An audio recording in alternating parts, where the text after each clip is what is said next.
Hola, ¿qué tal? Yo soy Pachi y este es mi resumen de lecturas de noviembre.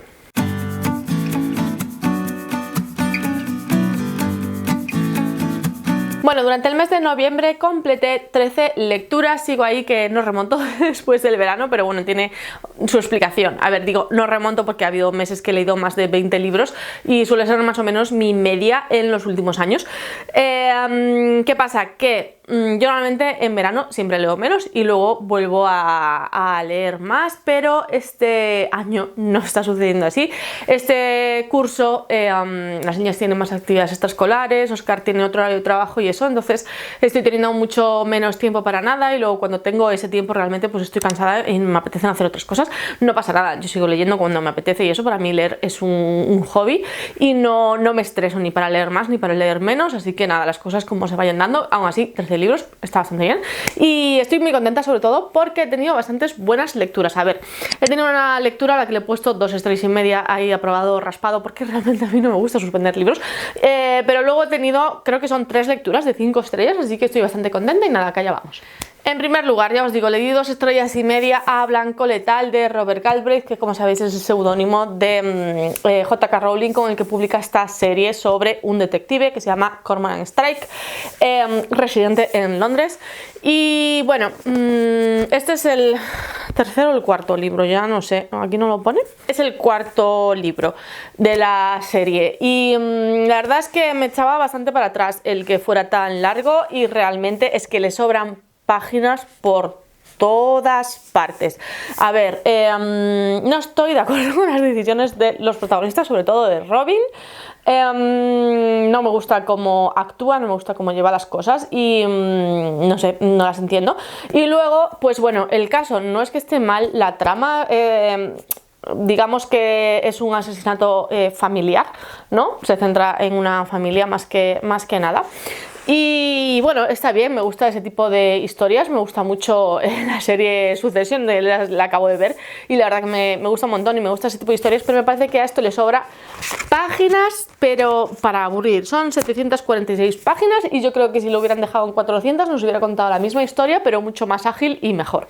Y yendo ya por las 3 estrellas, tengo varios libros en digital. El primero es El cazador de sueños de Sherrilyn Kenyon, que es el libro no sé cuál, os lo dejaré por aquí, de cazadores oscuros y la verdad es que empezó súper bien. También tengo que decir que estuvimos varios meses sin leer nada de la serie y que el descanso nos vino bien para... Bueno, al final estos libros repiten bastante los mismos esquemas, entonces está bien darte un respiro. Entonces al principio lo cogimos con muchísimas ganas y nos estaba gustando mucho a todas las de la lectura conjunta, que lo leí con unas chicas que tengo ya como el grupo organizado para leerlo de Cazadores Oscuros, dentro del grupo de Locura Conjunta de Estefanía. Os voy a dejar su canal aquí abajo por si le queréis echar un ojo, porque ella tiene ahí la información para meteros en el grupo y todo eso.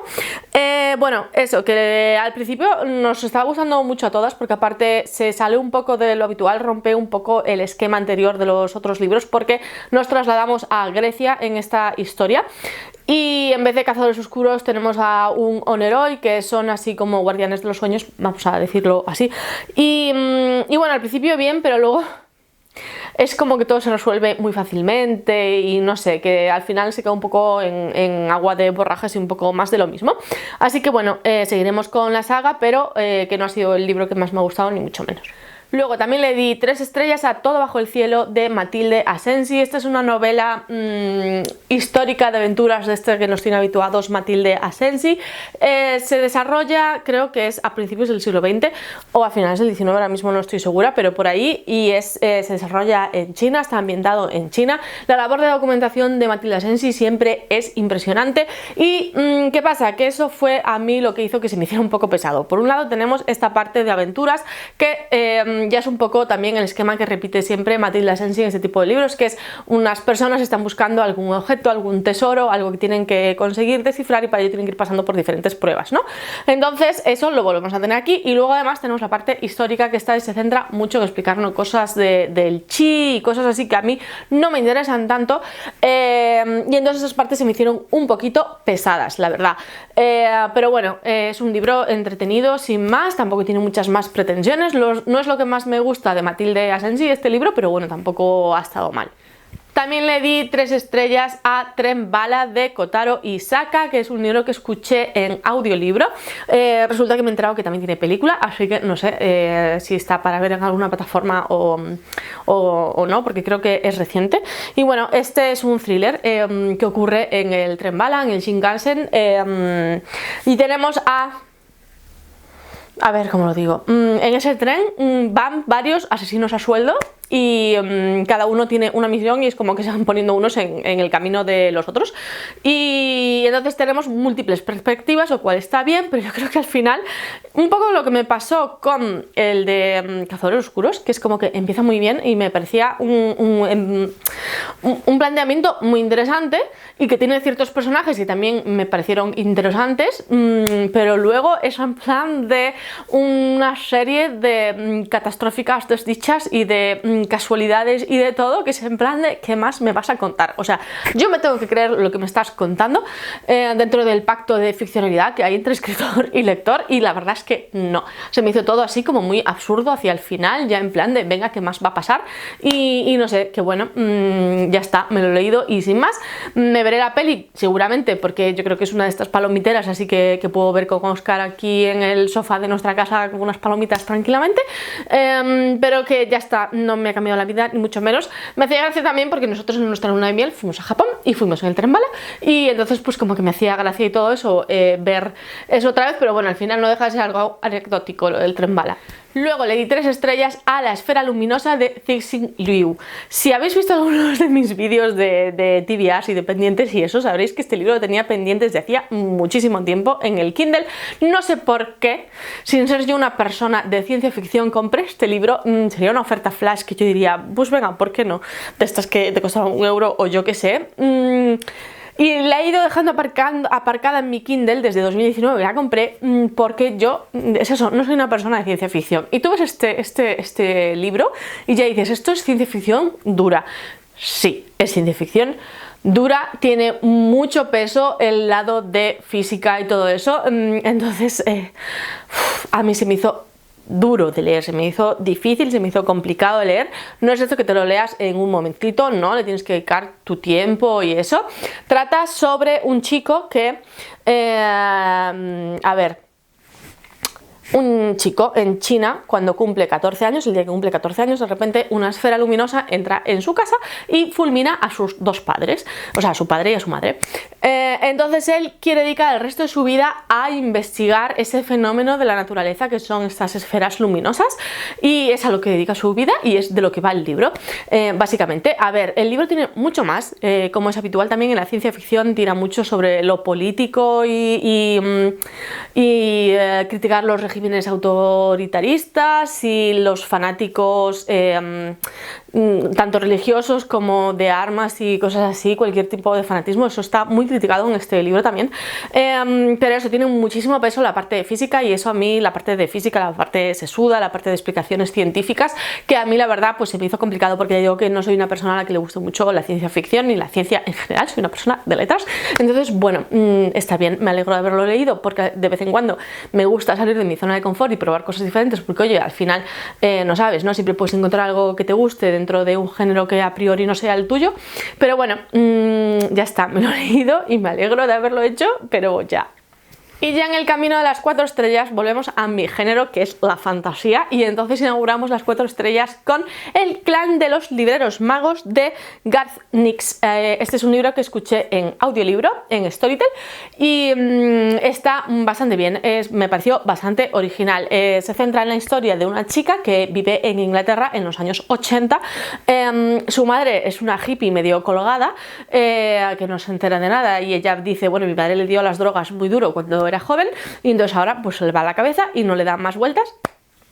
¿Qué pasa? Que ella quiere saber quién es su padre, porque su madre no se lo dice, y su madre es como muy misteriosa respecto a la identidad de su padre. Entonces bueno, ella se va a vivir a Londres, desde el pueblo en el que vive con su madre, pues ella se va a Londres a vivir porque va a ir a la universidad allí. ¿Y qué pasa? Que allí se ve envuelta en un mundo, pues eso, de magos y brujas y demonios y seres fantásticos de todo tipo. En su búsqueda sobre quién es su padre y todo eso, descubre descubrir quién es ella misma. Y bueno, entonces se encuentra con este clan de los libreros magos, que son magos que para llegar a fin de mes también son libreros. Más o menos, a ver, no es exactamente así, os lo cuento así un poco haciendo la broma, pero bueno, más o menos es así, ¿no? Son magos y además tienen 2 librerías y tienen todo un sistema de magia completamente nuevo y fresco, inventado por el autor, en el que tenemos magos zurdos y magos diestros, y cada uno tiene un tipo de poder y se dedica a un tipo de cosas y tal. También tenemos, pues eso,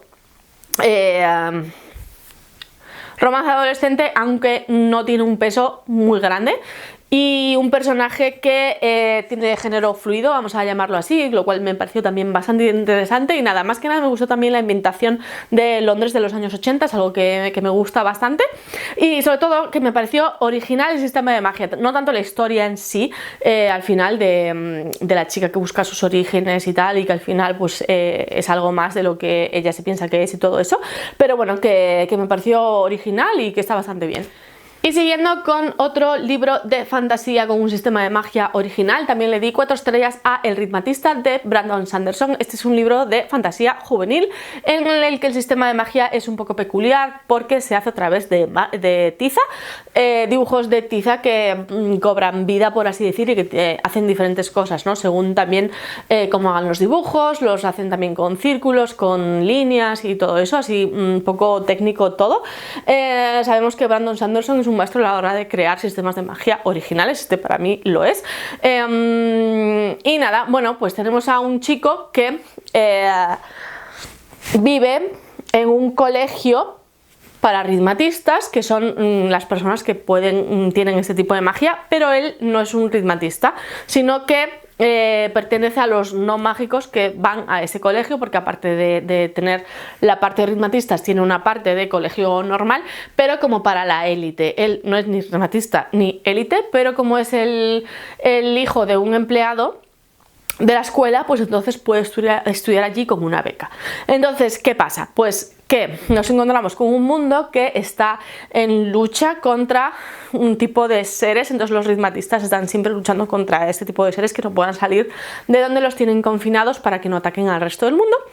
Y entonces en esta escuela pues es muy importante, ¿no?, que los ritmatistas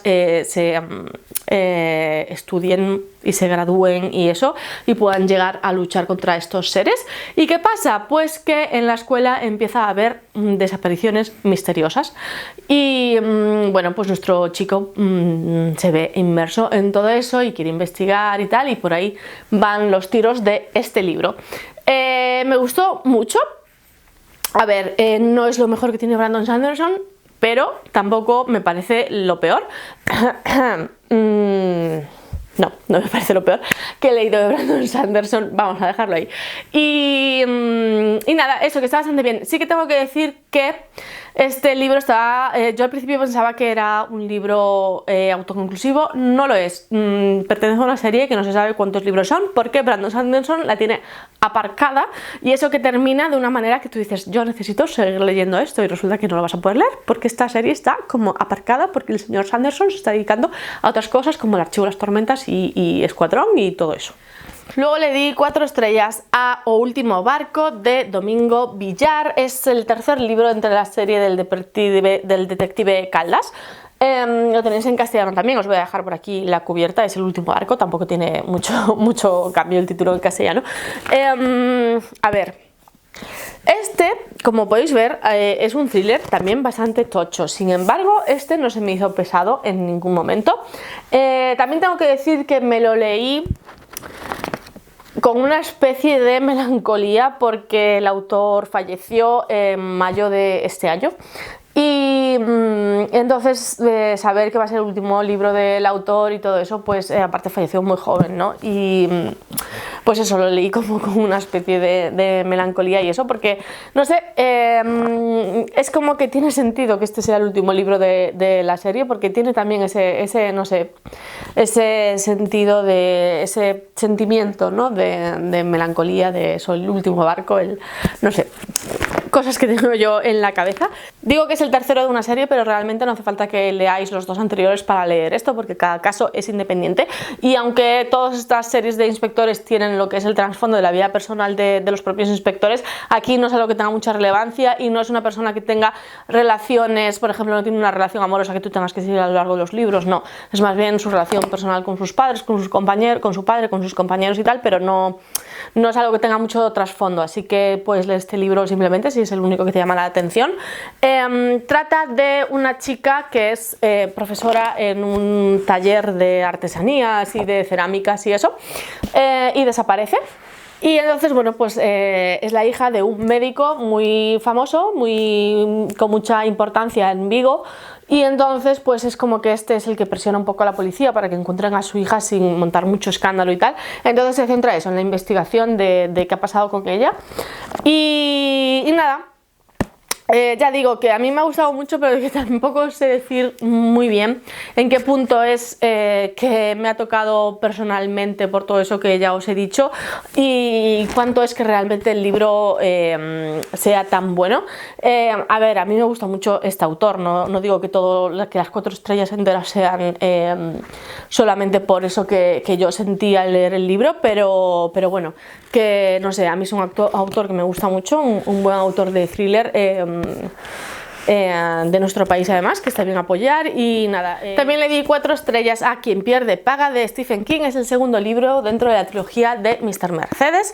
Para mí este libro rebaja un poquito lo que es Mr. Mercedes. A mí Mr. Mercedes me gustó un montón y este pierde un poco en la comparativa porque el asesino del primer libro era como muy carismático y entonces aquí pues se pierde un poco eso, ¿no? Aparte de las relaciones personales y todo, el primer libro me gustaban más que las que hay aquí, aunque bueno, me gusta cómo se sigue aquí lo que se empezó en el primero y tal, pero bueno, eso, que en términos generales me gusta un poquito menos que el primer libro.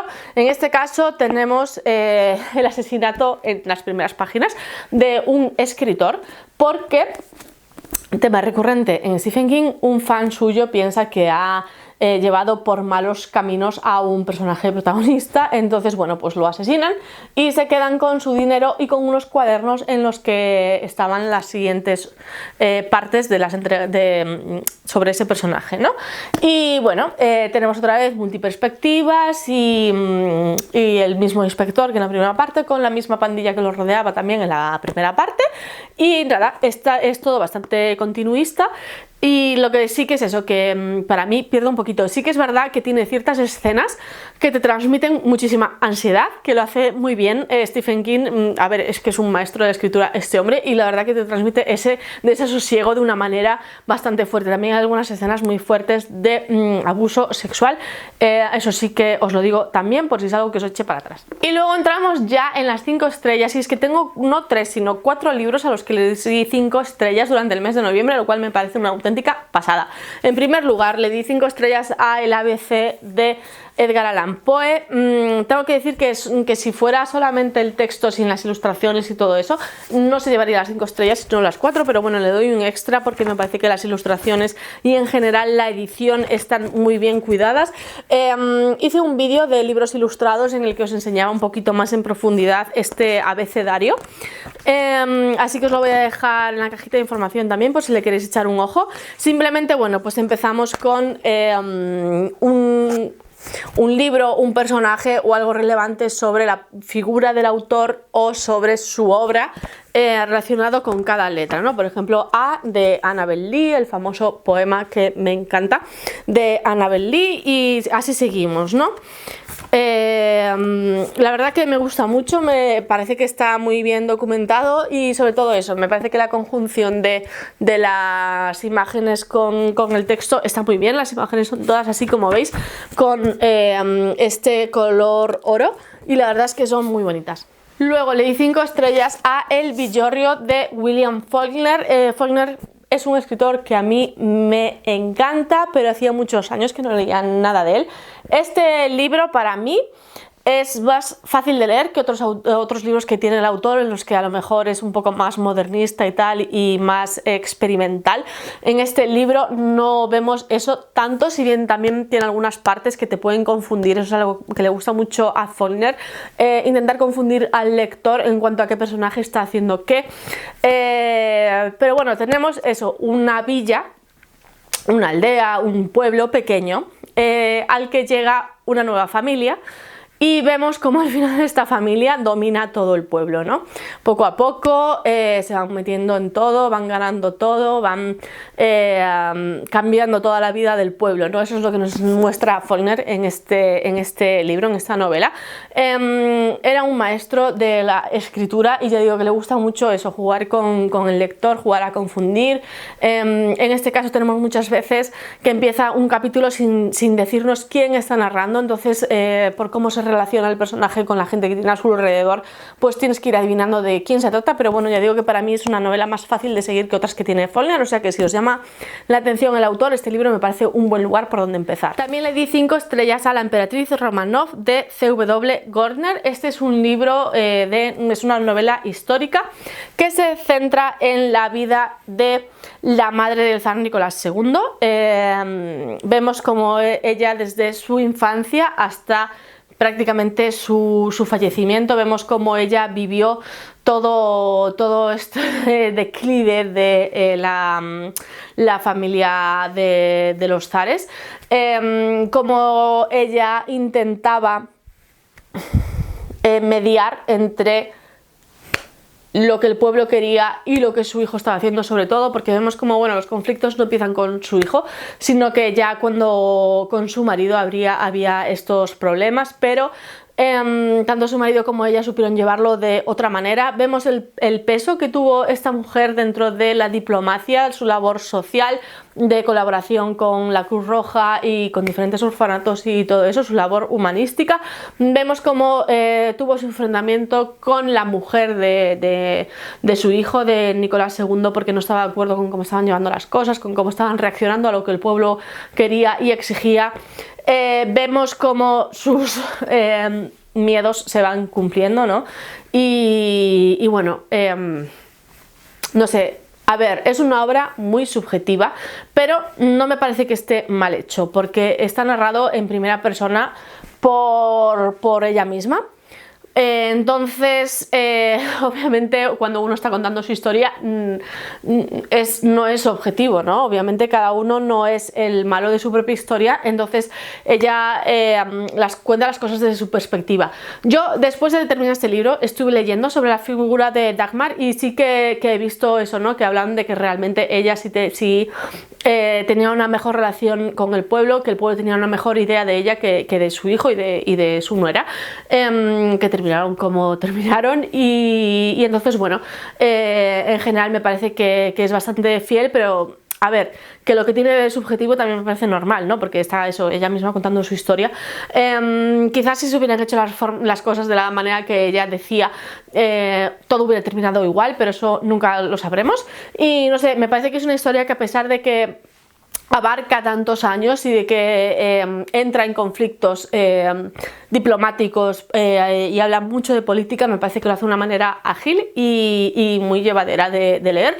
Y lo que quiero destacar es que este libro se llama La emperatriz Románov y es que realmente habla de ella, no es que se la use a ella como excusa para hablar de su marido o de su hijo, no, realmente es ella contando su historia, ella participando en decisiones. ¿Sabéis lo que os quiero decir, no? Porque, por ejemplo, cuando leí Yo, Julia, de Santiago Posteguillo, me pareció que, a pesar de ser ella la protagonista, no dejaba de ser un personaje secundario, ¿no? Dentro de su propia historia, porque al final no era ella parte de las decisiones ni nada, entonces era como una excusa para hablar de su entorno a través de ella, y eso aquí no ocurre. Aquí ella es la protagonista en todo momento y conoce sus ideas, sus perspectivas y sus sentimientos en todo momento, y eso me parece que está muy bien hecho en este libro. Y por último, mi mejor lectura de este mes fue Beloved de Toni Morrison. Aquí Toni Morrison ganó un Pulitzer con este libro y muy bien ganado. toma un suceso real que fue una mujer que escapó de la esclavitud y que mató a su hija antes de devolverla a los esclavistas. Claro, eso fue un hecho que tuvo amplia repercusión en el momento en Estados Unidos, cuando estaba en pleno debate la segregación y la esclavitud y todo eso, justo antes de la guerra civil. Y entonces Toni Morrison coge ese hecho y nos cuenta no solo la historia de esta madre, ¿no?, sino la historia de toda la raza negra. Nos cuenta varias historias, varias perspectivas de esclavos y de cómo consiguieron librarse o no de sus vivencias, de sus creencias.